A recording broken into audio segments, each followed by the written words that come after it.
الله أكبر الله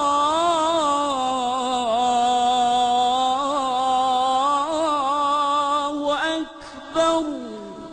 Bismillah wa salatu wa salam ala Rasulullah. Aujourd'hui, notre frère suisse, converti à l'islam, il va nous parler d'une nouvelle miracle scientifique dans le Coran, Inch'Allah. Au nom de Dieu, le clément, le tout miséricordieux. Le front. Allah exalté soit-il, dit dans son livre sublime, le Coran, mais non, s'il ne cesse pas, nous le saisirons certes par le front d'un menteur, d'un pécheur. Surat Al-Alaq, versets 15-16. La vérité scientifique. Le cerveau humain a 4 lobes principaux.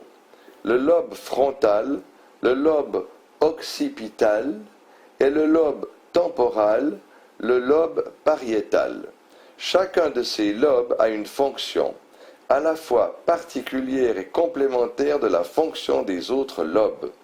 Le lobe frontal humain se distingue du lobe frontal animal par le fait que les régions responsables du comportement et de la parole sont très développées sur le plan anatomique et fonctionnel chez l'homme par rapport aux animaux. En effet, le lobe frontal humain contient plusieurs centres nerveux qui se distinguent les uns des autres du point de vue de leur position et de leur fonction.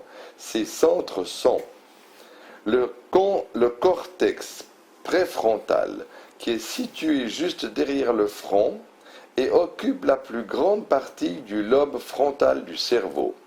Ce cortex préfrontal a pour fonction de former la personnalité de l'individu et a un rôle dans la détermination des initiatives et des jugements.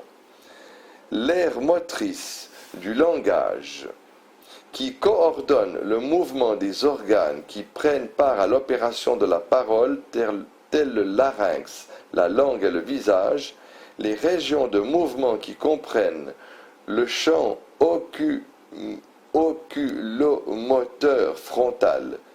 Il procède à cet effet à faire bouger simultanément les yeux vers la même direction, les aires motrices primaires et secondaires qui ont tous les deux la responsabilité de régir les mouvements volontaires des muscles.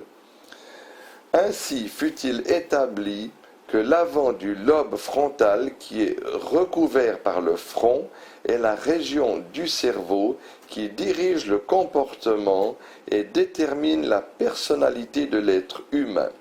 Toute altération de ce lobe pourrait conduire à la détérioration des mœurs, du niveau de la mémoire et de la capacité de résoudre les problèmes intellectuels.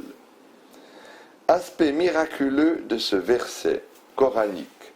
Cette énigme ne fut déchiffrée et explicitée qu'à cette époque moderne de la science.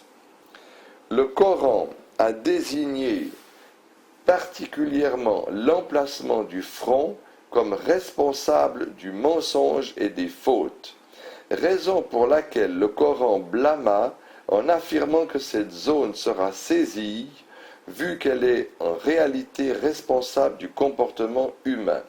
Cette affirmation antérieure à la découverte du rôle du lobe frontal dans l'orientation du comportement humain et la détermination de la personnalité ne saurait relever du hasard pour les gens doués de sens. L'on comprend donc pourquoi Allah a enjoint au front de se prosterner, vu la forte probabilité de l'existence d'un lien entre la prosternation du front et la rectitude et la droiture du comportement, comme le Coran l'a si bien dit en ces termes. En vérité, la prière préserve de la turpitude et du blâmable. Sourate l'Araignée, verset 45. Al-Ankabut. الله